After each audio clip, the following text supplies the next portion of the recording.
Bismillahirrahmanirrahim. Assalamualaikum warahmatullahi wabarakatuh. Hai semua, nama Cikgu Nur Syazwani. Cikgu akan mengajar kamu subjek sains bagi tahun ini. Okey, untuk hari ini kita akan belajar unit 1 dari sains tahun 4, iaitu kemahiran saintifik. Okey, ini adalah objektif bagi pembelajaran hari ini ya. Di akhir PDPR ni, cikgu harap kamu dapat menerangkan perhubungan ruang dan masa, dapat membuat tafsiran data dan juga kamu dapat memberi definisi secara operasi. Okey, kita tengok kat sini. Kemahiran saintifik diterbahagi kepada dua, iaitu kemahiran proses sains dan juga kemahiran manipulatif. Okey, sebenarnya tajuk ini adalah kesinambungan daripada unit 1 pada tahun lepas, pada tahun 3 ya. Kamu dah belajar kemahiran saintifik pada tahun 3. Okey, masa tahun 3 kamu dah belajar 6 kemahiran proses sains. Jadi untuk tahun ni kamu akan belajar lagi 6. Okey, ini adalah 6 kemahiran proses sains yang kamu dah pun pelajari pada tahun 3. Jadi untuk hari ini kita akan fokuskan kepada 3 lagi, iaitu menggunakan perhubungan ruang dan masa, mentafsir data dan juga mendefinisi secara operasi. Okey, jom kita tengok kemahiran proses sains yang pertama untuk tahun ni, iaitu menggunakan perhubungan ruang dan masa. Apa maksud menggunakan perhubungan ruang dan masa?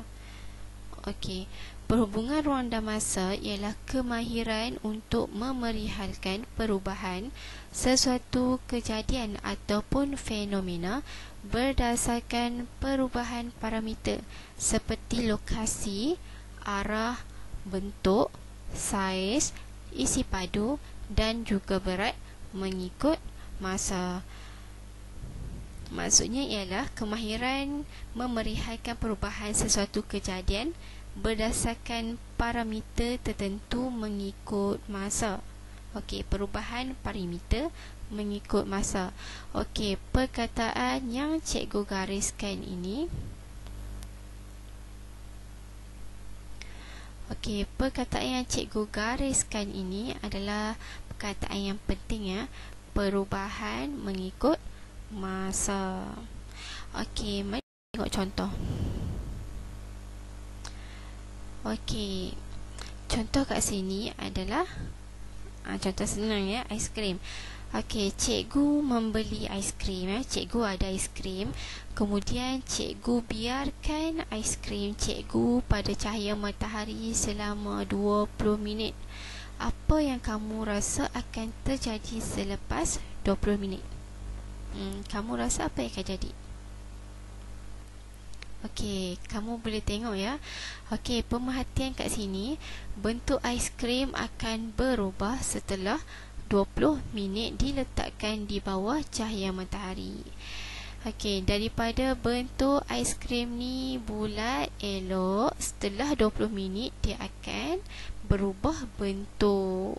Daripada berbentuk berpejar tadi, kemudian dia berubah kepada cecair. Bentuk aiskrim ni mencair. Jadi, apa perhubungan ruang dan masa kat sini? Okey, hubungannya adalah semakin bertambah masa, semakin berkurang saiz ataupun bentuk aiskrim. Okey, kamu boleh tengok ya. Apabila masa bertambah, bentuk aiskrim akan menjadi tidak sekata dan saiznya juga akan mengecil. Okey, kemudian kita lihat yang seterusnya, iaitu mentafsir data.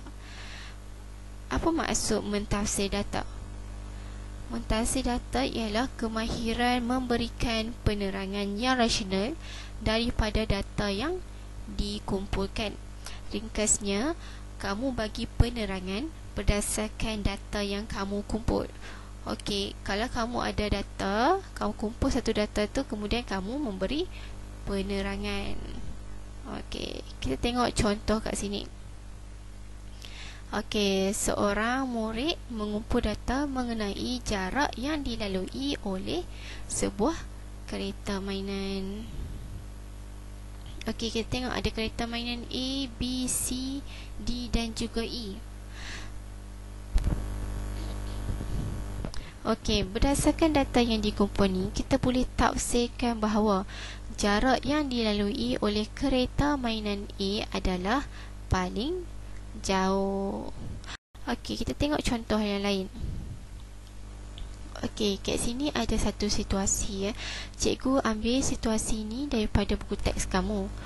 Okey, Faiz dan rakan-rakannya telah membina 3 tempat makan burung. Kemudian, bilangan burung yang datang direkodkan seperti dalam jadual di bawah. Okey, jadual ni. Okey, kita dapat tengok Faiz dan kawan-kawannya dia telah membina 3 jenis tempat makan burung. Tengok ada tempat makan A, jenis B dan juga jenis tempat makan C. Okey, kemudian dia rekodkan bilangan burung yang datang makan dekat setiap tempat makan tu selama 5 hari. Okey, berdasarkan data pada jadual ni, berdasarkan data yang dikumpul, apa yang kamu dapat tafsirkan? Okey, kita boleh tafsirkan bahawa jumlah bilangan burung yang datang pada tempat makan burung A adalah lebih tinggi berbanding tempat makan yang lain. Okey, banyak burung yang datang pada tempat A berbanding tempat B dan juga tempat C. Okey, kita tengok contoh yang lain pula. Okey, kat sini dikumpulkan data mengenai cara murid datang ke sekolah. Ada yang datang berjalan kaki, ada yang datang menaiki bas, menaiki basikal dan juga ada yang menaiki kereta. Kemudian berdasarkan data yang kita kumpul tu, kita buat carta pie. Okey, berdasarkan carta pie yang diberi di sini, apa yang kamu dapat tafsirkan? Okey, kita dapat tafsirkan bahawa bilangan murid yang menaiki basikal adalah sama dengan bilangan murid yang berjalan kaki. Kamu tengok pada kotak yang warna biru ni adalah berjalan kaki dan juga ni warna merah ni berbasikal, sama banyak. Ataupun kamu boleh tafsirkan juga bahawa peratusan murid yang datang ke sekolah menaiki bas adalah lebih tinggi berbanding cara yang lain. Itu adalah salah satu cara untuk kamu mentafsir data. Kamu memberi penerangan berdasarkan data yang kamu kumpulkan. Okey, kemudian kita lihat yang seterusnya, mendefinisi secara operasi. Okey, mendefinisi secara operasi adalah kemahiran memberikan definisi tentang sesuatu konsep dengan menyatakan perkara yang dapat dilakukan dan juga dapat diperhatikan. Okey, kita tengok situasi kat sini. Okey, cikgu baca ya.